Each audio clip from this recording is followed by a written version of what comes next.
Selamat pagi anak-anak.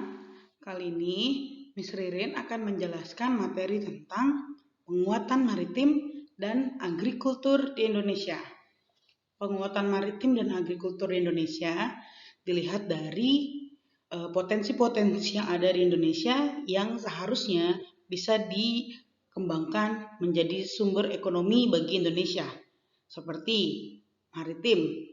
Maritim itu adalah kondisi kelautan yang memang Indonesia berada di wilayah perairan yang cukup luas. Sedangkan agrikultur dikembangkan dari kondisi Indonesia yang memiliki lahan yang sangat subur dilihat dari letak astronomis dan letak geologisnya.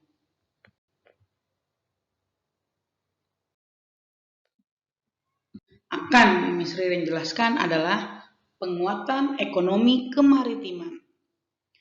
Diawali atau didasari dari kondisi Indonesia yang merupakan wilayah kepulauan sehingga memiliki perairan yang cukup luas. Oleh sebab itu, wilayah Indonesia kaya akan sumber daya alam kelautan, di mana dengan sumber daya alam tersebut dapat dijadikan potensi ekspor komoditi unggulan seperti perikanan, kemudian mutiara laut, rumput laut, bisa juga dijadikan potensi wisata bahari ataupun sarana transportasi kelautan. Nah, dari hal inilah lalu dikembangkan menjadi ekonomi maritim dan ekonomi kelautan. Jadi ekonomi kemaritiman itu terbagi menjadi dua, ada ekonomi maritim dan ekonomi kelautan yang nanti akan Miss Ririn jelaskan apa perbedaan dari ekonomi maritim dan ekonomi kelautan.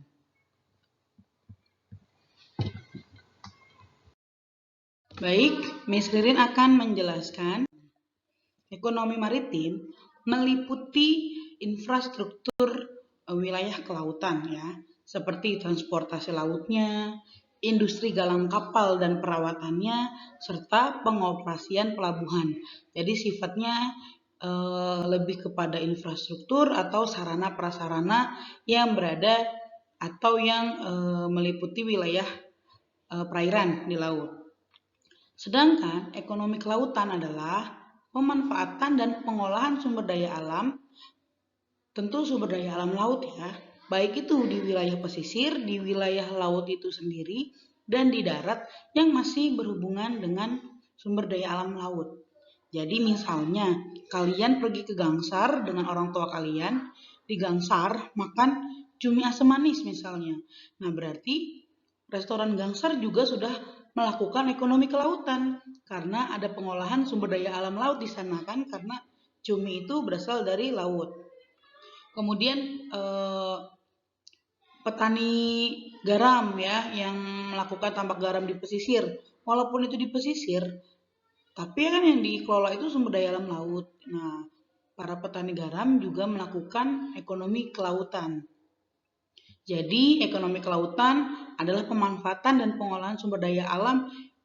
Ya, kondisinya memang walaupun pengolahannya tidak di laut, selama yang diolah adalah sumber daya alam laut, berarti itu termasuk ke dalam ekonomi kelautan. Atau menunjukkan gambar-gambar yang termasuk ke dalam ekonomi maritim. Ya, jadi di sini ada 3 gambar. Kita lihat di gambar pertama, ini adalah gambar pelabuhan ya. Kemudian yang kedua ada gambar transportasi lautnya. Yang ketiga ada gambar industri galang kapal. Ya, jadi inilah ibaratnya pabrik pembuatan kapal. Nah, ini termasuk ke dalam ekonomi maritim ya, karena pemanfaatan infrastrukturnya, sarana prasarananya, jadi bukan pengolahan sumber daya alamnya. Oke, sedangkan ekonomi kelautan kita bisa lihat lagi ada 3 gambar. Gambar pertama ada nelayan yang menangkap ikan, gambar kedua ada kilang minyak, yang ketiga ada industri garam. Ya, jadi memang ketiga gambar ini kita bisa lihat ya, adanya pemanfaatan sumber daya alam yang berasal dari laut.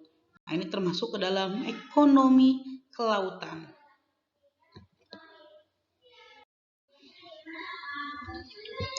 Dilihat dari letak geostrategis dan sumber daya alam laut yang melimpah, ekonomi kemaritiman dapat menyumbang Indonesia menjadi negara maju.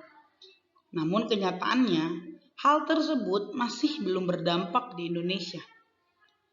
Contohnya, nelayan sebagai salah satu penyumbang sektor perikanan masih saja bergelut dengan kemiskinan. Kira-kira kenapa ya? Padahal kita memiliki sumber daya alam laut yang sangat melimpah dilihat dari kondisi Indonesia yang merupakan negara kepulauan terbesar di dunia.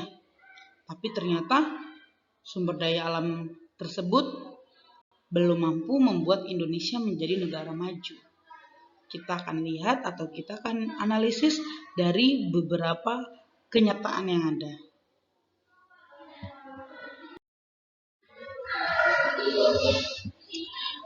Berikut adalah faktor-faktor mengapa kemaritiman di Indonesia masih belum mampu membuat Indonesia menjadi negara. Kondisi kemaritiman Indonesia yang pertama dari sektor pelayaran. Dari sektor pelayaran, Indonesia masih belum dikelola dengan baik. Jadi industri pelayaran Indonesia masih belum dikelola dengan baik sehingga pelayaran Indonesia masih belum mampu membuat Indonesia menjadi negara maju. Kemudian, pangsa muatan armada kapal nasional juga masih sangat rendah. Kemudian, pelabuhan di Indonesia pun hanya berperan sebagai cabang dari pelabuhan negara lain. Kalian bayangkan, Indonesia merupakan negara yang berada di jalur pelayaran dunia, berada di antara Samudra Pasifik dan Samudra Hindia.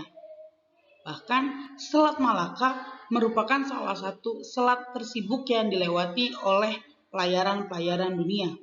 Namun, yang menjadi pelabuhan utama adalah pelabuhan yang berada di negara Singapura. Negara Singapura jauh lebih kecil daripada Indonesia. Sama-sama berada di Selat Malaka. Tapi ternyata pelabuhan-pelabuhan di Indonesia masih belum bisa bersaing dengan pelabuhan yang ada di Singapura. Hal inilah salah satunya yang membuat Indonesia masih belum mampu untuk di sektor pelayaran menjadi negara maju. Belum lagi masih banyaknya pulau-pulau yang terisolasi karena masih belum terjangkau oleh jalur pelayaran di Indonesia. Maka dari itu masih banyak wilayah-wilayah yang terisolasi ini masih memanfaatkan pesawat-pesawat perintis untuk menjangkau wilayahnya. Kemudian di sektor perikanan. Sumber daya alam ikan di Indonesia melimpah, namun belum menyumbang pendapatan nasional. Hal ini karena nelayan masih menggunakan cara-cara yang tradisional. Bandingkan dengan negara Jepang. Negara Jepang juga merupakan negara perairan, namun kalau kita lihat dari wilayahnya justru sebenarnya jauh lebih luas perairan di Indonesia. Tapi mengapa Jepang jauh lebih unggul daripada negara kita? Karena di Jepang, nelayan-nelayannya sudah didukung oleh teknologi-teknologi yang canggih. Bayangkan saja, negara Jepang, nelayannya menangkap ikan dengan kapal-kapal besar. Dimuat atau difasilitasi dengan teknologi-teknologi canggih untuk menangkap ikan yang banyak. Sehingga hasil produksi mereka juga jauh lebih banyak daripada Indonesia. Sedangkan di Indonesia, nelayan-nelayan masih harus berjuang dengan kapal-kapal mereka yang sangat sederhana. Bahkan ketika mereka harus melaut, mereka harus mempertimbangkan tingginya gelombang, bahkan cuaca yang menerjang mereka. Kemudian untuk menangkapnya pun mereka masih dengan cara tradisional, hanya dengan jaring, sehingga hasil produksinya juga tidak sebanding dengan negara Jepang. Kemudian, pertambahan kawasan budidaya perikanan juga masih sangat minim. Nah, ketiga hal inilah yang membuat sektor perikanan juga masih belum mampu menyumbang pendapatan nasional yang cukup banyak bagi Indonesia. Yang ketiga, dari sektor pariwisata bahari. Ya, Indonesia memiliki wisata bahari yang sangat banyak. Beberapa di antaranya yang sudah terkenal ada Bali, ada Derawan, ada Raja Ampat, ada Kepulauan Mentawai, kemudian ada Kepulauan Belitung dan Kepulauan Seribu. Tapi juga untuk wisata ini masih belum mampu membuat Indonesia menjadi negara maju. Kenapa? Yang pertama, rendahnya akses transportasi. Bayangkan, Raja Ampat merupakan wisata bahari yang sangat indah, sangat cantik, bahkan cukup terkenal. Tapi yang mampu pergi ke Raja Ampat hanya mereka yang memang memiliki uang yang cukup banyak ya. Karena apa? Karena akses transportasi ke Raja Ampat itu sangat susah dan sangat jauh. Jadi memang transportasinya butuh biaya yang sangat banyak. Otomatis yang bisa wisata ke sana hanya orang-orang tertentu saja. Kedua, buruknya infrastruktur di lokasi wisata. Misalnya masih banyak pantai-pantai di Indonesia yang ternyata belum difasilitasi oleh toilet misalnya. Kemudian jalan menuju lokasi wisata juga masih sangat jelek. Nah, inilah yang membuat wisatawan-wisatawan enggan untuk kembali lagi. Yang ketiga, pembangunan kurang memperhatikan daya dukung lingkungan. Nah, sekalipun tempat wisatanya akhirnya diadakan pembangunan, ternyata pembangunannya ini tidak memperhatikan lingkungan sekitar. Makanya nggak heran di Indonesia ketika pantai sudah dijadikan tempat wisata, banyak sekali pantai tersebut akan mengalami abrasi. Abrasi adalah pengikisan oleh gelombang laut. Kenapa? Karena adanya pembangunan yang tidak didukung daya lingkungan.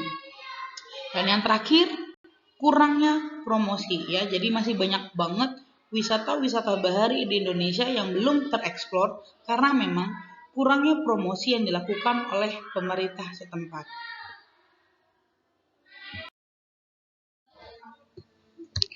Strategi pengembangan ekonomi kemaritiman di Indonesia. Yang pertama, mengubah haluan pembangunan ekonomi dari land-based development menjadi ocean-based development. Land-based development adalah pembangunan berbasis daratan, sedangkan ocean-based development pembangunan berbasis kelautan.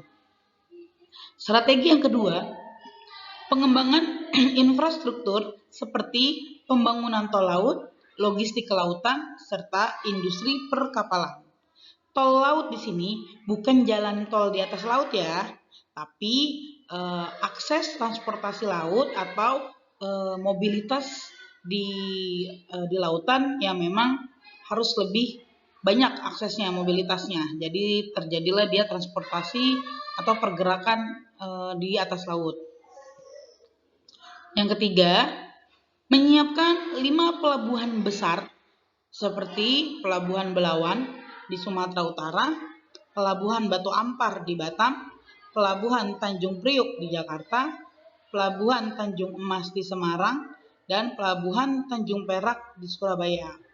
Dan strategi terakhir adalah pemberdayaan dan peningkatan kesejahteraan nelayan. Selanjutnya, penguatan ekonomi agrikultur. Penguatan ekonomi agrikultur di Indonesia didasari oleh kondisi Indonesia yang memiliki tanah yang subur. Dari hal ini memberikan dampak Indonesia memiliki varietas jenis tanaman yang beragam, sehingga ekonomi di Indonesia mulai bergantung pada agrikultur. Agrikultur ini sendiri adalah adanya pengolahan dan pemanfaatan pada lahan, sehingga dari situlah kita mendapatkan hasil-hasil pengolahan lahan tersebut yang kemudian kita jadikan sumber ekonomi kita selanjutnya. Ekonomi agrikultur merupakan kegiatan pemanfaatan sumber daya hayati yang dilakukan manusia untuk menghasilkan bahan pangan, bahan baku industri, sumber energi, atau untuk mengolah lingkungan hidupnya. Bisa dilihat ya, adanya pemanfaatan sumber daya hayati pasti adanya juga pemanfaatan atau pengolahan lahan, karena memang sumber daya hayati merupakan tumbuhan ya, merupakan beraneka ragam tanaman yang bisa kita olah, kita manfaatkan dari adanya pengolahan lahan seperti kehutanan, pertanian, dan perkebunan. Ya, ketiga hal tersebut merupakan jenis-jenis ekonomi agrikultur. Berikut adalah contoh kegiatan ekonomi agrikultur. Yang pertama, ada pengolahan kacang kedelai menjadi tempe. Yang kedua, ada pengolahan lahan basah menjadi pertanian, yang kemudian nanti hasilnya padi-padi ini akan menjadi beras yang akan kita konsumsi menjadi nasi. Yang ketiga, ada pengolahan lahan gambut menjadi perkebunan minyak sawit yang nantinya hasilnya akan menjadi minyak sayur yang kita manfaatkan untuk menggoreng makanan. Yang keempat, ada kayu logging yang didapatkan atau dimanfaatkan dari pohon-pohon di dalam hutan yang nantinya akan kita manfaatkan menjadi mebel-mebel seperti kursi, meja, dan lemari. Kondisi ekonomi agrikultur di Indonesia. Ekonomi agrikultur merupakan salah satu penopang perekonomian di Indonesia. Jumlah penduduk yang besar menyebabkan perlunya pengembangan agrikultur. Pengembangan agrikultur bertujuan memenuhi kebutuhan pangan masyarakat. Pemerintah memberikan dukungan penuh akan pengembangan ekonomi agrikultur di Indonesia.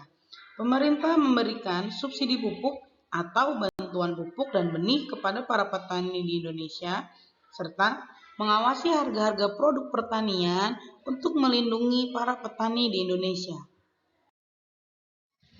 Peran agrikultur di Indonesia.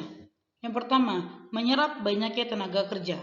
Kita bisa lihat salah satu perusahaan aja deh, ada PT DSN Group, salah satu perusahaan yang juga bergerak di bidang perkebunan yang mampu menyerap ribuan tenaga kerja. Bagaimana dengan perusahaan-perusahaan di bidang yang sama, tentu pastinya juga akan menyerap banyak tenaga kerja lainnya. Dengan menyerap banyak tenaga kerja dan mengurangi angka pengangguran, sehingga peran agrikultur juga mampu menyumbangkan pendapatan nasional di Indonesia.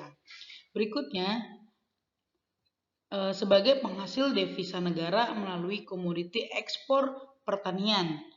Indonesia merupakan pengekspor sawit dan kopi terbesar di dunia. Nah, tentu itu akan memberikan devisa sendiri bagi negara Indonesia. Selanjutnya, sebagai penyedia sumber pangan bagi masyarakat, baik itu dari padinya atau dari beraneka ragam jenis sayuran dan juga buah-buahan. Dan yang terakhir, sektor utama pertumbuhan ekonomi di pedesaan. Bila di perkotaan, sektor utama ekonominya berasal dari industri dan perkantoran, sedangkan di pedesaan, sektor utama perekonomiannya bertumbuh pada pertanian dan perkebunan.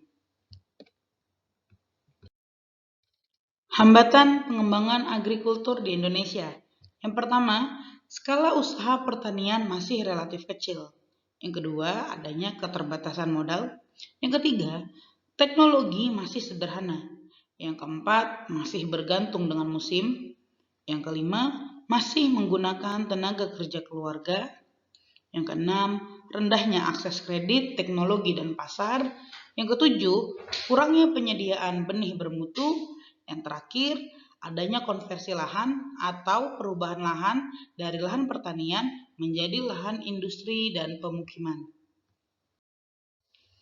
Strategi pengembangan agrikultur di Indonesia. Yang pertama ada eco-farming. Eco-farming itu adalah pemanfaatan teknologi yang ramah lingkungan bagi pertanian. Yang kedua, distribusi pupuk secara merata. Pemerintah telah memberikan bantuan pupuk di mana pupuk yang sudah dibagikan harus didistribusikan secara merata kepada seluruh petani-petani di Indonesia.